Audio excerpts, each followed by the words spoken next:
अगले दिन मालविका सुनीता और यशवी को बुलाती है और उनको कहती है कि आप दोनों काफ़ी दिनों से मेहनत कर रहे हो। मैं चाहती हूँ कि आपका आर्ट और भी लोगों तक पहुँचे, इसलिए मैं एक आर्ट एग्जीबिशन ऑर्गेनाइज़ कर रही हूँ जहाँ पे तुम दोनों के आर्ट डिस्प्ले किए जाएंगे। जब सुनीता ने यह बात सुनी तब बहुत ज़्यादा खुश थी। उसने कभी नहीं सोचा था कि उसका खुद का आर्ट एग्जीबिशन हो सकता है। But on the other hand Yashvi के चेहरे पे सिर्फ और सिर्फ परेशानी दिख रही थी। मालविका ने जब ये देखा तब वो समझ गई कि यशवी के मन में क्या चल रहा होगा। मीटिंग ख़त्म होने के बाद सुनीता और यशवी फिर से आर्ट स्टूडियो आ जाते हैं। सुनीता ने यशवी को देखा तो वो काफ़ी ज़्यादा घबराई हुई थी। तब सुनीता ने यशवी को समझाया, बेटा तुम अब तक जैसे लड़ते आ रही हो तुम्हें वैसे ही लड़ना है, डटी रहो। मैं और मालविका मैम है तुम्हारे साथ, तुम्हें किसी से भी डरने की ज़रूरत नहीं है। ये सारी बातें सुनकर यशवी को अच्छा लग रहा था, लेकिन अभी भी उसके मन के अंदर एक घबराहट सी थी। अगले दिन मालविका सुनीता को बुलाती है और बहुत बड़ा थैंक यू बोलती है, क्योंकि अगर वो नहीं होती तो आज यशवी ने कब का आर्ट क्विट कर दिया होता।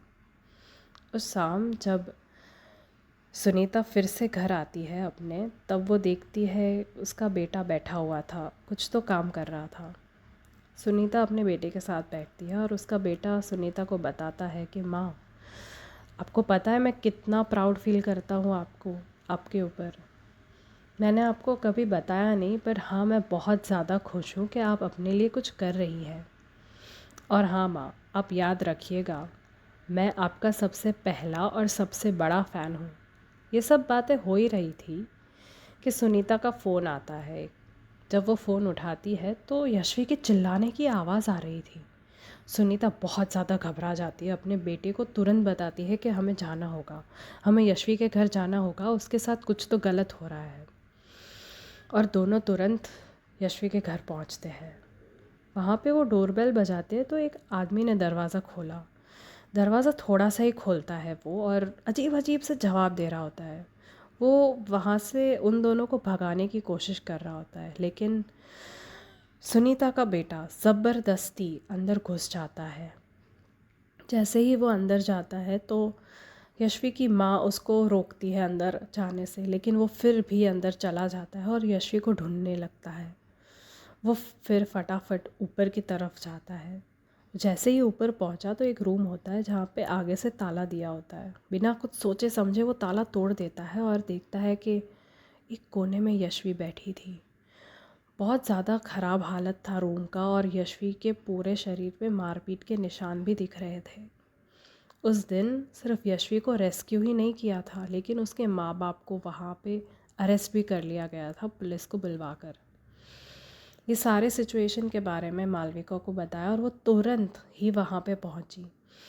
जब उसने देखा पूरी सिचुएशन तो वो काफ़ी हैरान थी देखकर।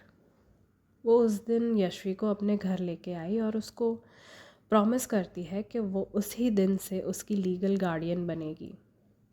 अगले दिन जब आर्ट एग्ज़िबिशन था और मालविका पहुंचती है आर्ट गैलरी, तब ऐसा लग रहा था कि आर्ट गैलरी सालों से बंद है, कोई आर्ट पीस ही नहीं था। वो तुरंत पुलिस को फ़ोन करती है और पुलिस बताती है कि ये काम चोरी का है और वो यशवी के पापा का काम है।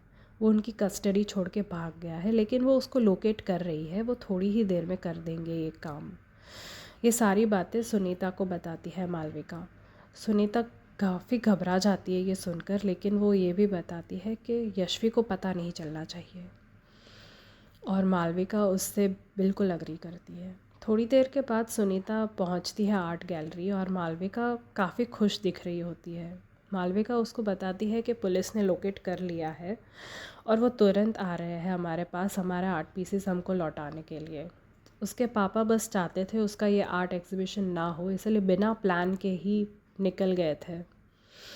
थोड़ी देर के बाद पूरा का पूरा गैलरी आर्ट पीसेस से भरा हुआ था। वो सिर्फ दिखने में अच्छा नहीं लग रहा था, लेकिन काफ़ी ज़्यादा पीसफुल भी लग रहा था। जब एग्ज़िबिशन शुरू हुआ तब यशवी वहाँ पे आई। अपने यूजुअल लुक से काफ़ी अलग दिख रही थी। जब सुनीता ने उसको इस तरह से अपने अलग रूप में देखा तब बहुत ज़्यादा खुश होती है। एग्ज़िबिशन ख़त्म होता है तो मालविका एक मीटिंग बुलाती है और वो यशवी और सुनीता को बताते हैं कि मैंने काफ़ी सारे लोगों को इनवाइट किया था, मैं चाहती थी कि आप दोनों नए हो लेकिन आपका आर्ट और भी लोगों तक पहुँचे। वैसे मेरा एक दोस्त है, काफ़ी सालों से एक आर्ट इंस्ट्रक्टर है पेरिस की एक बहुत अच्छी यूनिवर्सिटी में। उसने आपके आर्ट पीसेस देखे और वो बहुत ज़्यादा खुश था। वो चाहता है कि आप दोनों उसके अंडर काम करो वहाँ पे और अपना आर्टिस्ट का करियर वहाँ पे कंटिन्यू करो।